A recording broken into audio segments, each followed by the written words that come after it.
आखिर भगवान शिव पृथ्वी पर दोबारा कब आएंगे? क्या कल्कि के अवतार से पहले वह इस धरती का विनाश कर देंगे? भगवान शिव जिन्हें संहार के देवता के रूप में जाना जाता है और जिन्हें हिंदू धर्म में एक महत्वपूर्ण स्थान प्राप्त है, उनकी अनंत शक्ति का मुकाबला कोई नहीं कर सकता। सभी पुराणों में उनकी अथाह शक्ति और उनके अवतारों के रहस्य के बारे में विस्तार से बताया गया है। अब जैसा कि हम सब जानते हैं कि भगवान शिव को संहार का देवता माना जाता है, तो क्या सचमुच भगवान शिव ही कलयुग के अंत में इस सृष्टि का विनाश करेंगे? आखिर वह कौन सा अवतार लेकर विनाश का तांडव रचेंगे और आखिर कब होगा भगवान शिव का पृथ्वी पर अगला आगमन? हिंदू पुराणों के अनुसार देखा जाए तो भगवान शिव का पृथ्वी पर अगला आगमन कलयुग के अंत में होगा। कलयुग जो अंधकार और अधर्म का युग माना जाता है, जब यह अपने चरम पर पहुंच जाएगा, सभी नदियां सूख चुकी होंगी, इंसान नर भक्षी बनकर एक दूसरे का मांस खा रहे होंगे, पेड़ पौधे राख बन चुके होंगे, जमीन के ऊपर लावा तैर रहा होगा, इंसानी जीवन मृत्यु के समान हो चुका होगा। तब ऐसे में भगवान शिव पृथ्वी पर आएंगे ताकि वह अधर्म का अंत करके धर्म की पुनः स्थापना कर सकें, और यह करने के लिए उन्हें एक भयंकर अवतार लेना पड़ेगा। लिंग पुराण में भगवान शिव के 28 अवतारों के बारे में बताया गया है, पर उनमें सभी अवतारों के नामों का जिक्र नहीं मिलता। तो वहीं शिव पुराण में भगवान शिव के 19 अवतारों का वर्णन मिलता है। अब तक भगवान शिव के 19 अवतार हैं, जिनके विषय में हम आने वाले समय में एक वीडियो लेकर आने वाले हैं, और जल्द ही हमारे चैनल में भगवान शिव के 19 अवतारों के बारे में विस्तार से आपको जानने को मिलेगा। लेकिन दोस्तों, कहते हैं कि कलयुग के अंत में भगवान शिव अपना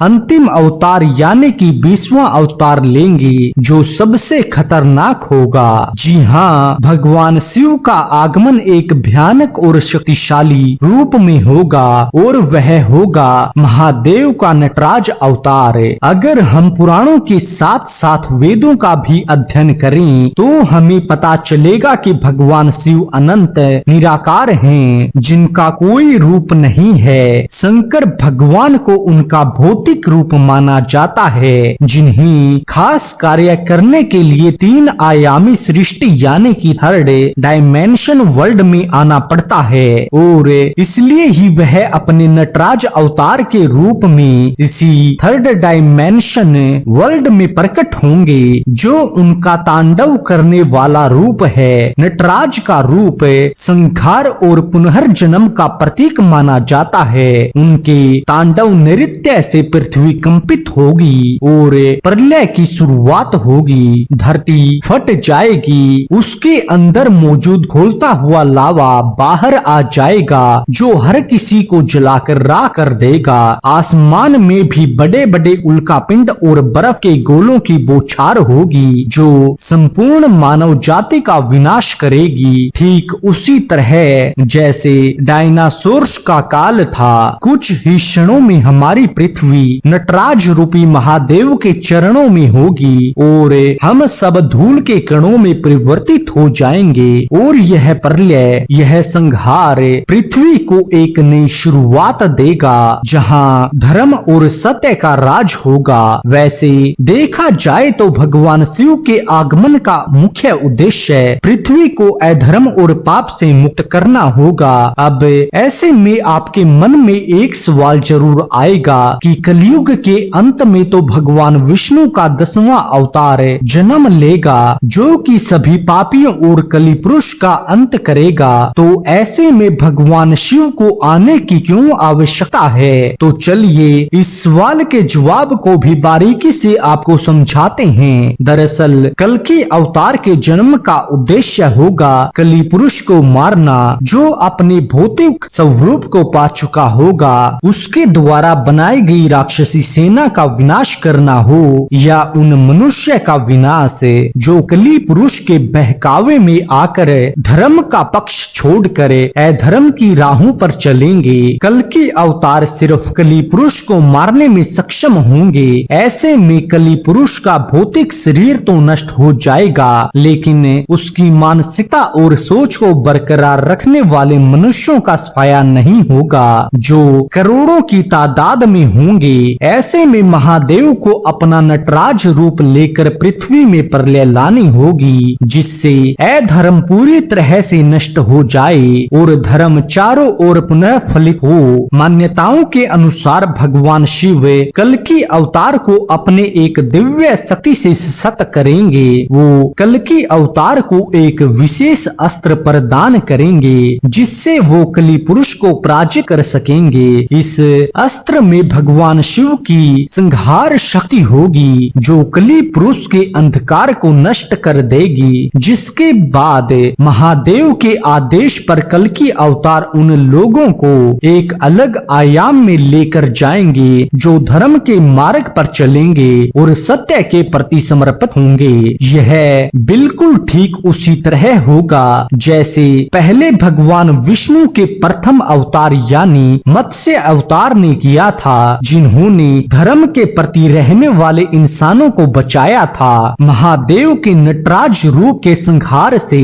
कोई भी पापी बच नहीं पाएगा और संहार का तांडव खत्म होने के बाद हनुमान जी और अश्वत्थामा खुद महादेव में विलीन हो जाएंगे, साथ ही परशुराम जी भगवान विष्णु में, क्योंकि यह सभी महादेव और साथ ही साथ भगवान विष्णु के अंश अवतार माने जाते हैं और उनका कार्य भी धरती पर संपन्न हो चुका होगा और फिर एक नए काल चक्र में वह एक बार फिर से अवतार लेंगे और वही कार्य करेंगे जो उन्होंने पहले भी किए थे और यह काल चक्र लगातार चलता रहेगा जब तक एक ब्रह्मा मर नहीं जाते।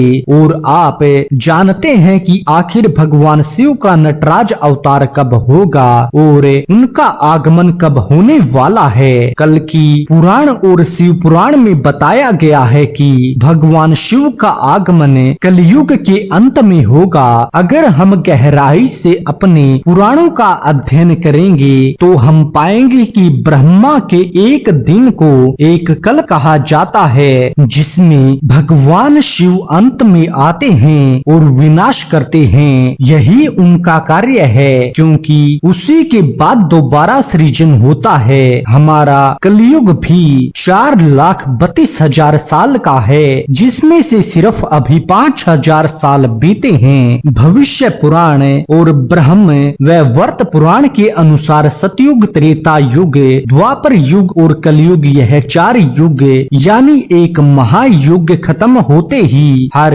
भौतिक और अमर वस्तु नष्ट हो जाती है और यह सब भगवान शिव के कारण ही होता है, क्योंकि यह उन्हीं का कार्य है। वहीं हरिवंश पुराण में भी यही बताया गया है कि प्रलय भगवान शिव का ही एक रूप है, जिसमें अथाह शक्ति होती है और उससे कोई भी नहीं बच पाता। लेकिन भगवान शिव के नटराज अवतार का आगमन अभी बहुत दूर है, लेकिन यह अवतार जब होगा तो विनाश का तांडव शुरू हो जाएगा। उनका आगमन एक चमत्कारिक और दिव्य घटना होगी, जो पृथ्वी को एक नए सिरे से शुरू करेगी। ऐसे में पाप लगातार धीरे धीरे बढ़ रहा है, अपनी पकड़ बनाए रखे है। क्या पता हम इंसान कली पुरुष की चपेट में बहुत पहले ही आ चुके हैं। ऐसे में आपसे सिर्फ एक गुजारिश है, भगवान पर भरोसा रखिए और हरि का नाम जपते रहिए, लोगों के साथ अच्छे से रहिए और अच्छे कर्म करते रहिए। आज की इस वीडियो में बस इतना ही। आशा करते हैं आपको हमारा यह वीडियो पसंद आया होगा, तो कृपया इसे लाइक और चैनल को सब्सक्राइब अवश्य करें। धन्यवाद।